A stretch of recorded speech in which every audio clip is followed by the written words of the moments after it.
Hello everyone, welcome back to my channel. If you are new here, my name is Layla, and in today's video, I want to go over my no spend / low spend year. I know many of y'all have been waiting for this video, wanting to hear the details and just talk about doing a no spend year for 2023. In this video, we're going to get into the details of my no spend year, but I also just wanted to explain that I've done this before and just kind of share some history on that. So when I first started my channel in 2019, I started in December 2019. One of my first videos was a no spend year for 2020, and I did a no spend year for 2020, and those videos are actually pretty popular. I think it's something that a lot of people want to do, or at least, you know, a few no spend months throughout the year, which is great. Any little bit really helps. Obviously, when I planned to do a no spend year for 2020, I did not know that we were going into a worldwide pandemic. So that was really the best year to do a no spend year because I was barely going out. Even like with restaurants and stuff, I didn't spend as much on food out. I didn't travel as much. So ironically, I chose to do a no spend year, you know, during a pandemic, and that worked out really well. But 2023, fingers crossed, but we're not going into that again. So I'm expecting 2023 to kind of be like a normal year for many of us. But doing that no spend year, low spend year was really beneficial for me. I was able to save a lot more money that year than I had in the previous year or the previous years even before that. I did give a 1-year update on this, so I'll link all those videos down below, and you can hear my summary of that, and you can see how much money I spent on unnecessary items that year. And 2023 is going to be kind of the same idea. So I have a list of things that I absolutely do not want to buy. And then there are some exceptions that I am making room for, because personally, I don't believe in completely restricting myself. Like I want to spend my money on some things, because at the end of the day, this is life and you want to live it. You want to actually live it, even if you're paying off debt, even if you're, you know, trying to fire, even if you're just behind on finances, you still need to enjoy life. Like you're living it, you know? So I'm a firm believer in that, but there are many things that I know I do not need going into the year, and I can definitely live without purchasing those for 12 months. Before I get into the details, I did want to mention that this is in collaboration with a few other YouTubers who are also doing a low spend year. So I wanted to shout them out real quick. The first person is Rebecca from Rebecca's Quest to Fire. Her YouTube channel will be linked down below. Second person is Rachel Hickey. Y'all definitely know who Rachel Hickey is, or at least you've probably heard her name on my channel, because she supports me quite frequently, but she is also planning to do a low spend year, so definitely go check her out. Number 3 is Well Behaved Wallet. She is also doing a low spend year on, you know, trying to work on cutting back on variable expenses like the majority of us. And then I know that Kate Caden, she is doing a low spend January. So I'm sure many of y'all know who Kate Caden is, but I will have her link down below if you are interested in maybe doing a low spend January. Doing a low spend month, especially at the beginning of the year, is a great way to get a jump start on your finances, or just see what's possible for you. Maybe you can fit in a few no spend months throughout 2023, which is amazing. If you go and watch each of our videos, you'll see the differences between what we are okay with spending money on, what we want to cut back on, and you'll see that our plans are very different. So I want to make a point of expressing that as well, because I think a lot of people hear no spend or low spend year as you can't spend money on anything, or you have to follow exactly what I'm doing or what somebody else is doing, and that is not the case at all. So if you are spending several $1,000s on a specific category and you want to at least lower that you can consider a low spend year. So it doesn't mean you have to absolutely buy nothing. I mean, that's a great challenge as well if that's something you want to do. But if you want to at least try and cut back, that will help with your finances tremendously, and you can find a lot of inspiration amongst these channels. So definitely check them out. Everybody will be linked down below. Okay, first thing I want to talk about are the things I do not want to spend money on. I have my notebook here, and you'll see that the bulk of these items are personal spending, variable expenses, miscellaneous, discretionary, whatever you want to call it. And this is very similar to what I did in 2020. Number 1, I do not want to purchase any clothes. No new clothes for me. That includes everyday wear, like, you know, something I would wear for work, or workout clothes, because I bought a ton of workout clothes in 2022. I have more than enough. I've always had more than enough. It's just something I really enjoy purchasing because I go to the gym so much. I did spend quite a bit on just like everyday clothes as well, and I purchased more expensive items this year, and I know that going into 2023, I don't need any more clothes. Like, I am good. The only exception with this is that this past weekend, this is so stupid of me, first of all. Back in July, I purchased some items from Hollister, and then in September, I purchased some more things. I think it was September. I purchased more things from Hollister. And one purchase, a pair of jeans that I got in July, I never wore them. The tag was still on them. Even then, like, even when I was in the 30-day return window, I knew that I didn't want them, but I was like, oh, they're good to have, you know, even though I had like other jeans. I should have just returned them and got my cash back, but you know, 6 months later, I still had them in my closet and they still had the tag on them. I never wore them. And then in my September purchase, there was one article of clothing. It was like a puffer jacket that I paid like $95 for, $92 for, something like that. It was very expensive, and it wasn't that, like, it's not worth $92 because when I got it, the quality wasn't there. I had purchased one from H&M and it was like way better quality for more than half the price. And then I saw later that it went on sale for like, I don't know, not even $40. And yeah, it's just not a good quality one. I never wore it. It's not even that cold in Georgia for the bulk of the time. I already have a black puffer.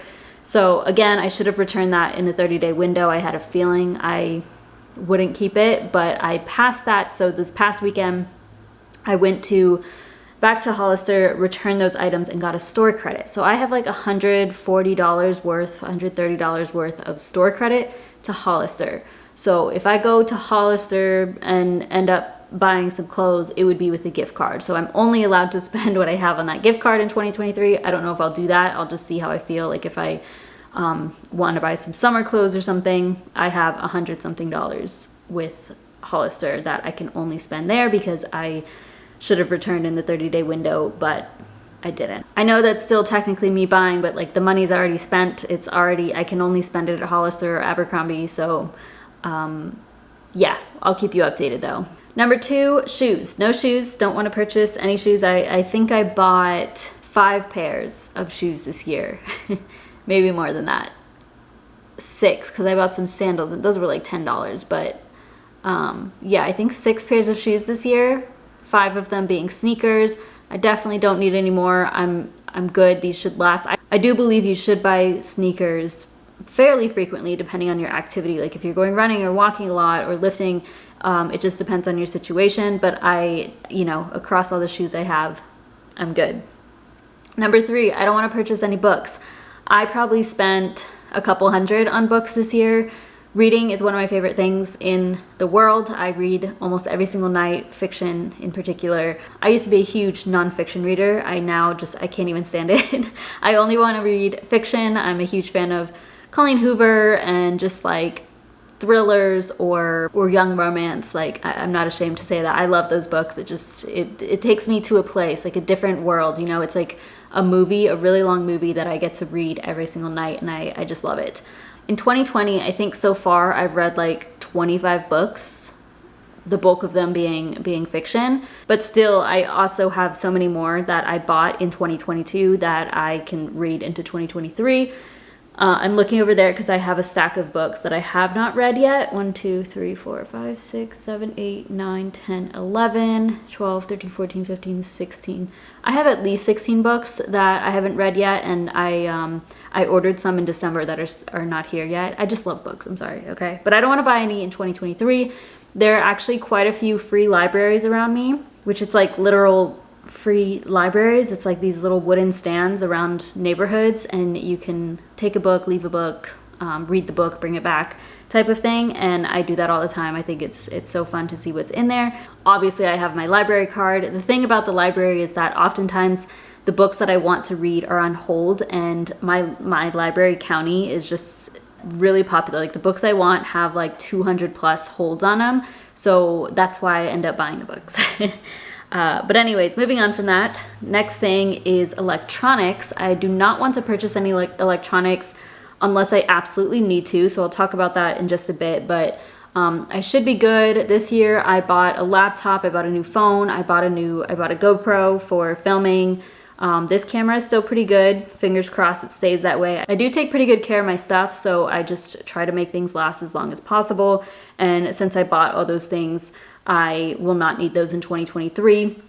The great thing about those purchases is that I can write them off as business expenses, so that's really helpful when it comes to my taxes. But 2023, I don't expect to need anything else. Then the fifth thing is home stuff. I don't typically buy too many things in the home stuff category. Like, my apartment is pretty set. Like, the decor that you've seen is what I've had basically since the beginning. So I don't spend too much. I used to buy plants pretty frequently, and I cannot fit any more plants. Like, there's just not enough window space for my plants to thrive here, so I don't expect myself to buy any plants. Candles is one that sometimes I end up spending money on, so I probably won't buy any candles. That's really it. I honestly don't buy home stuff really ever, but I just wanted to put that in here just to eliminate it in case I think about it and I'm like, oh no, I'm doing a low spend year, we're not buying that.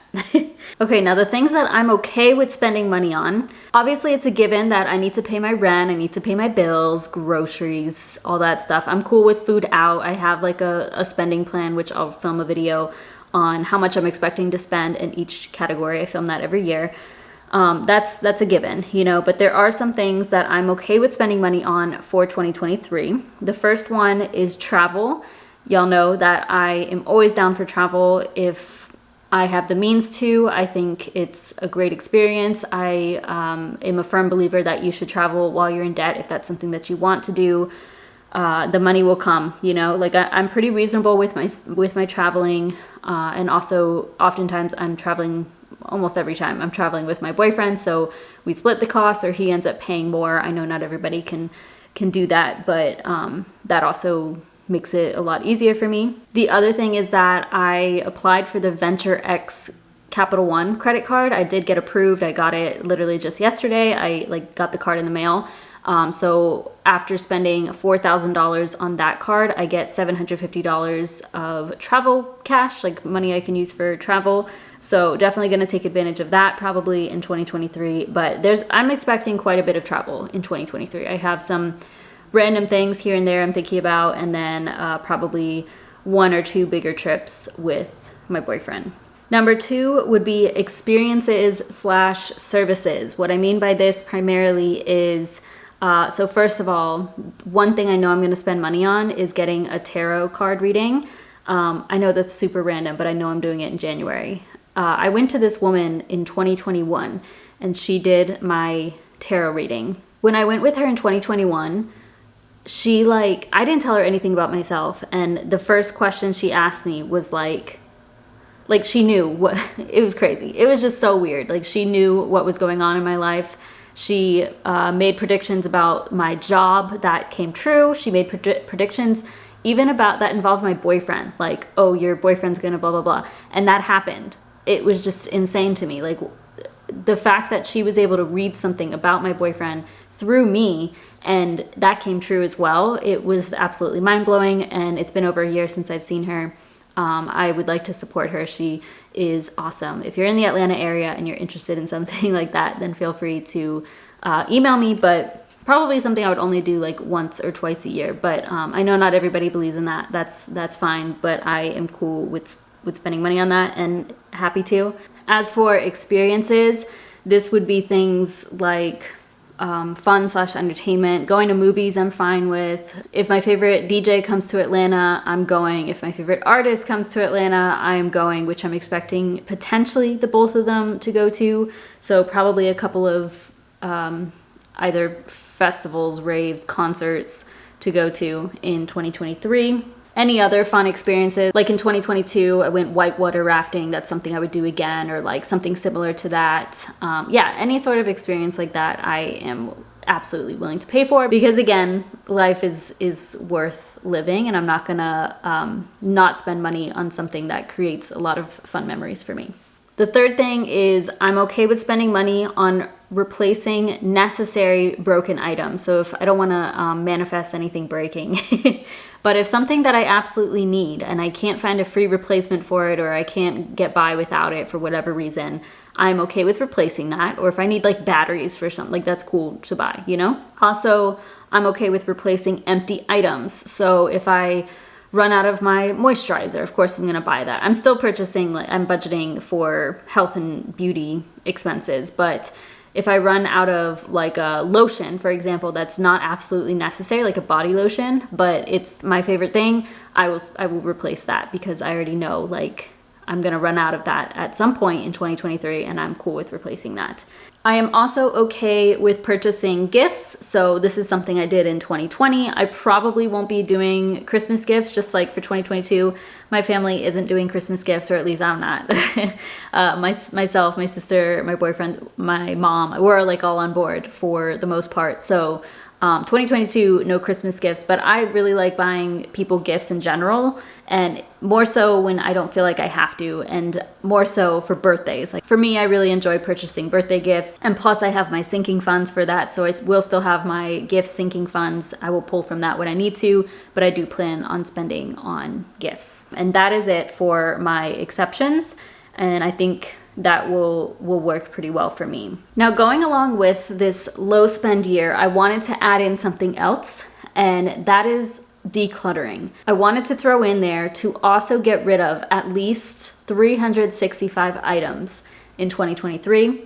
There's 365 days in 2023. No, I don't plan on getting rid of something every single day, but I plan on keeping stock of what I get rid of. I'll probably create a spreadsheet and maybe give like an update every month or so on what I got rid of, so you can see. And yeah, I just have a lot of things that I know are contributing to clutter in my apartment. It's nothing crazy. I don't have enough room to have like a whole storage unit full of stuff, you know, but there are definitely things that are in my cabinets, in my drawers, in my, you know, when you have like random storage boxes that I can get rid of. There's probably some clothes I can still go through and get rid of. So I'm either gonna throw things out, donate them, or sell them. And I'm gonna try my best to keep track of that. And it may be like I get rid of 10 things in one weekend, or I may get rid of one thing in a weekend, or it could be a lot more things here and there. And in total, I would like that to be 365 items or more. I thought that would be a fun challenge because I know that I have more than enough. I don't want to be wasteful or anything, but if something is in my space that, you know, I probably have like a lot of expired beauty items, or just like random knickknacks that I don't want or don't need, they don't add quality to my life. So I thought that would be a fun thing to throw in for 2023. I did want to explain my why behind doing this, because I think the why behind a low spend year is really important for you to actually achieve it. I did make a video after doing my first no spend year of like what to know before doing one, and I'm pretty sure I mentioned that, so I'll link that video down below. But I give you some details of like how to prepare for that, and what to know before doing one.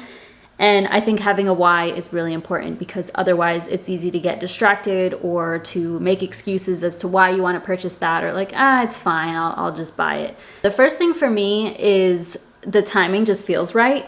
And when I feel this way, like when I feel excited about something and like I'm just trusting my gut, like I know that I should be doing it. This just is something that's been on my mind for months now, and leading up to this, it's like the same thing that I felt back in 2019 when I knew I wanted to do this for 2020.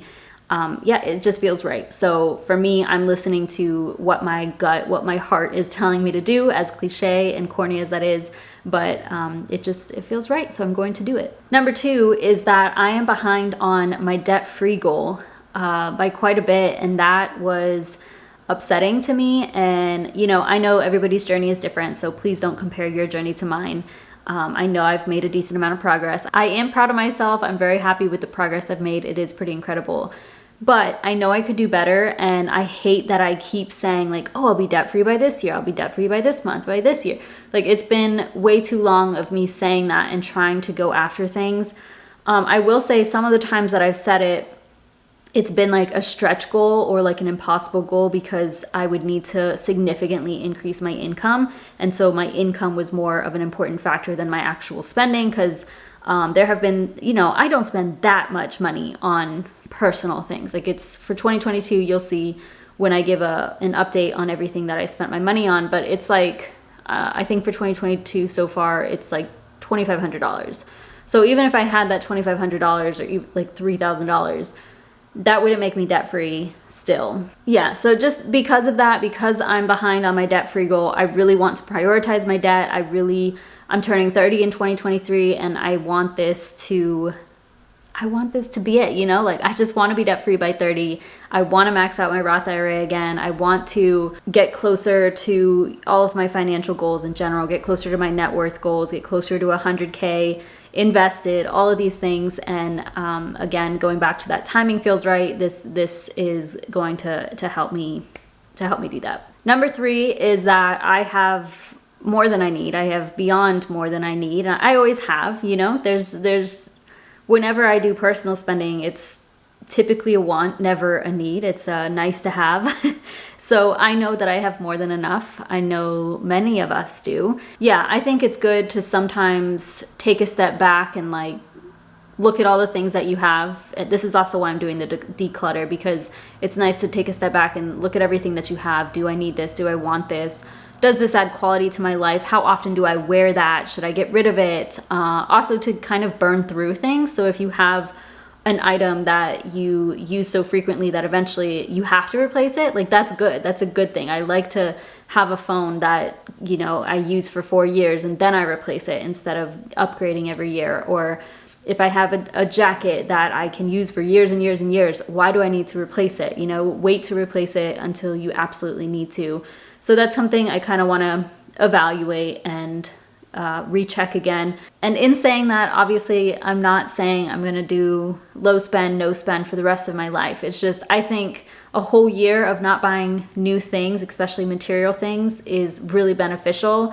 And I learned a lot that year, and I feel like I grew a lot that year. So this is kind of just adding on to that, probably something I'll do every few years, or at least a few times in the year, a few months in the year, so that I can control my spending more. And then my final why is kind of for time. So I feel like whenever I want to buy items, I waste time. I don't know about y'all, but I'm very conscious of my money, you know, and when I'm making a purchase, especially if it's unnecessary, I'm like, do I really want this? I spend so much time doing research on it.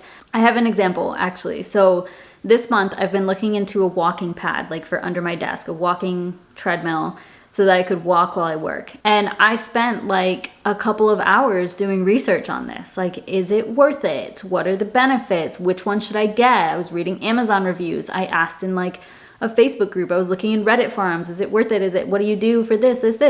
And it's just such a waste of time. So anytime unless it's something really simple and I'm like, oh yeah, I'll buy that, I want that, that's cool. But like, I end up pondering on things, or because I document my finances, I end up feeling really guilty about spending my money. And that's not why I'm doing this. Like, everybody is really supportive, and honestly, most people don't care that I end up spending on personal stuff. But I want to be an example for people, and when I go over my budget on personal spending, it really affects me mentally.